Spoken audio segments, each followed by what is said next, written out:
Hello everyone, তোমাদের যাদের আগামীকাল ইসলাম শিক্ষা দ্বিতীয় পত্র পরীক্ষা, তোমাদের জন্য ৩০০ এমসিকিউ নিয়ে চলে এসেছি। পঞ্চম অধ্যায়, চলো শুরু করি। ১. হানাফি মাজহাবের প্রতিষ্ঠাতা কে? ক. ইমাম আবু হানিফা র. ২. জনাব তৌফিক হাসান মাজহাবে বিশ্বাস করে না, তার অনুসৃত মাজহাব একটি মাধ্যমপন্থী মাজহাব হিসেবে পরিচিত। জনাব তৌফিক কোন মাজহাবের অনুসারী? ক. হানাফি। কার প্রতিষ্ঠিত মাযহাবকে আলুর রায় নামে অভিহিত করা হয়? ঘ. ইমাম আবু হানিফা র. ৪. ইমামগণের প্রতীক্ষিত কে? ক. আবু হানিফা র. ৫. আব্বাসীয় খলিফা মনসুর কাকে বিষ প্রয়োগ করে হত্যা করেন? এটির অ্যান্সার হবে, এটা কিন্তু মোস্ট ইম্পর্টেন্ট, এটি ৫-এর অ্যান্সার হবে তোমার ঘ. ইমাম আবু হানিফা র. ৬. সর্বপ্রথম বিশুদ্ধ হাদিসের কিতাব সংকলন করেন কে? খ. ইমাম মালিক। দেন ৭ নম্বর, ইমাম মালিক র কত হিজরিতে জন্মগ্রহণ করেন? এটি কিন্তু মোস্ট ইম্পর্টেন্ট, এটি উত্তর খ. ৯০। দেন ৮. ইসলামে মাযহাব কয়টি? এটিও মোস্ট ইম্পর্টেন্ট, সো সবগুলো তোমাকে ভালো করে পড়তে হবে। এটির অ্যান্সার হবে খ. ৪টি। ৯. ইমাম আবু হানিফা র এর গ্রন্থ রচিত কোনটি? এটি হবে তোমার ক.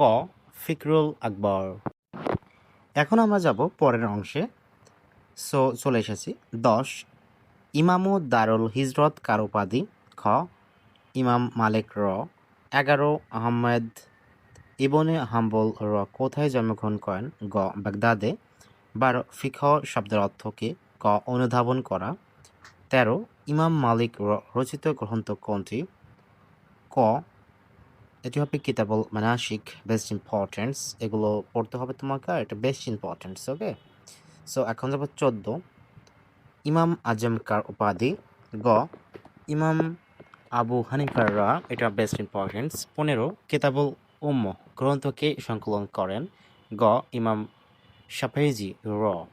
সো সবগুলো ইম্পর্টেন্ট, সো তোমাকে ৩০০টি এমসিকিউ দেবো, সবগুলো তুমি শেষ করে নেবা। সো পরের পেজ ১৬. আল্লাহ যার কল্যাণ চান তিনি তাকে দিন সম্পর্কে সূক্ষ্ম জ্ঞান দান করেন। আয়াতে কৃষির প্রতি ইঙ্গিত করা হয়েছে? গ. ফিকহ। ১৭. শরীয়তের বিধিবিধানের আলোচনা স্থান পায় কোন শাস্ত্রে? খ. ফিকহ, বেস্ট ইম্পর্টেন্স। ১৮. ফিকহর উৎপত্তি হয়েছে কেন? ক. ইসলামী শরীয়তের মাশাআল্লাহ নির্ধারণের জন্য কিছু চিত্র দেওয়া ছিল, এখানে এগুলো দেওয়া হয়নি, সো সরি, সো এগুলো পরে আমি দিয়ে দেবো রাতে। সো ১৯. ফিকহ শাস্ত্রের উদ্ভব ও বিকাশ ঘটে কখন? খ.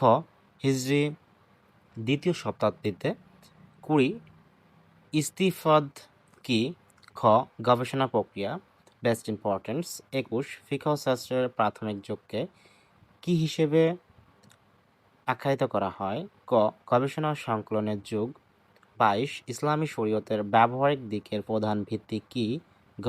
ফিকহ শাস্ত্র। এরপর দেন আমরা যাব ২৩ নম্বরে। শয়তানের কাছে হাজার আবিদের চেয়েও একজন ফিকহ বেশি শক্তিশালী, উক্তিটি কার? খ. মহানবী স। এটা কিন্তু বেশি ইম্পর্টেন্ট, সো এটিও তোমাকে খুব ভালো করে পড়তে হবে, সবগুলো ইম্পর্টেন্ট। সো যে গ্রন্থে ফিকহ শাস্ত্রের ভিত্তিতে বিষয়বস্তু অনুষ্ঠানে হাদিস সাজানো হয় তাকে কি বলা হয়? ঘ. সুনান। সো পরের পেজে মাযহাব শব্দের অর্থ কি? ক. চলার পথ, এটাও কিন্তু বেস্ট ইম্পর্টেন্স।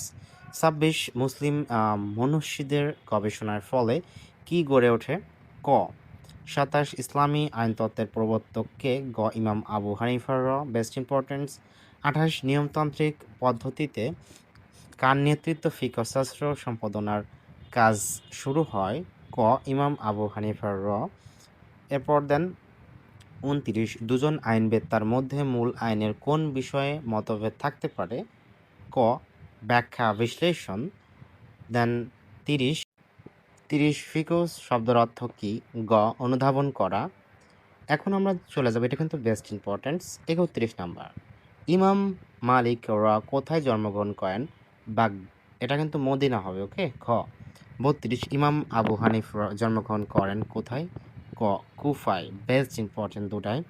লাস্ট ওয়ান 33 হিজরি কত শতাব্দীতে ফিকহ শাস্ত্র ও বিকাশ হয়? খ দ্বিতীয়